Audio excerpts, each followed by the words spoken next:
시골로 향하던 한 부부가 음주운전자의 차에 치여 아내는 죽고 남편은 하반신 마비 판정을 받은 사건이 발생한 지 7개월이 지났습니다. 당시 가해자 A씨는 부부의 차를 들이받은 뒤 도주했지만 경찰은 CCTV도 확보하지 않은 채 단순 음주사고로 단정지었습니다. 이에 피해자 부부의 아들 B씨가 직접 폐차장에서 찌그러진 차량을 뒤져 블랙박스를 확보해 뺑소니임을 밝혀냈죠. 뺑소니범 A씨와 수사를 대충한 경찰을 엄벌해달라는 청와대 국민청원이 27만 명이 넘는 동의를 받는 등 국민 공분도 컸는데 이 사건을 팔로우했습니다.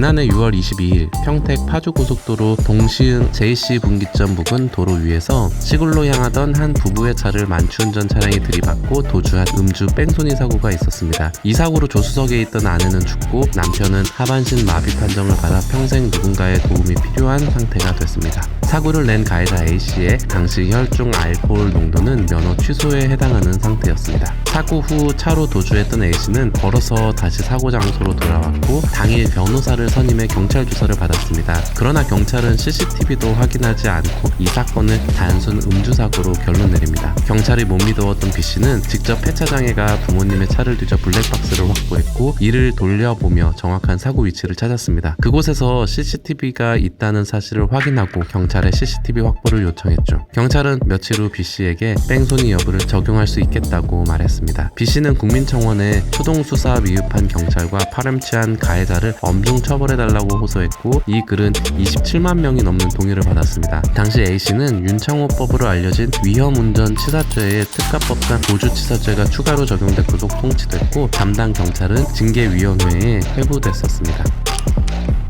2월 4일 재판부는 가해자 A씨에 대해 징역 7년을 선고했습니다. 아들 B씨는 팔로우업과의 통화에서 검찰은 8년을 구형했지만 가해자가 자동차 보험이 있고 동종 전과가 없다는 이유로 7년을 선고받았다며 억울하고 받아들이기 힘들다고 울먹였습니다. 또한 사고 최초 목격자 말로는 가해자가 경찰 앞에선 울다가 보험사가 오자마자 표정이 싹 변하며 어떻게 처리해야 하는지 물었다고 말했습니다. 현재 B씨의 아버지는 전신마비 상태로 상주 간병인의 보호를 받고 있습니다. 이 비용만 해도 월 500만 원에 달하지만 민사소송 전까지 B씨의 가족이 모두 부담해야 합니다. B씨는 그 비용은 어머니 사망보험금으로 내고 있고 가족들은 정신적으로 너무 힘들어서 치료를 받고 있다며 근근히 일용직을 하며 생계를 유지하고 있다고 말했습니다. 한편 팔로우업이 국회를 통해 입수한 자료에 따르면 징계위에 회부됐던 담당 경찰은 경고 처분을 받았습니다. 사건 초기 초동 조치가 미흡했지만 유족 측 요구대로 A씨를 구속한 점과 교통사고 사건 처리 경험이 부족했던 점 등이 고려됐다고 합니다. 팔로우업은 이슈에서 멀어져 남들이 신경 쓰지 않는 사건의 최신 근황을 취재합니다. 보도됐었는데 현재 어떤 상황인지 궁금한 이슈가 있다면 댓글로 남겨주세요.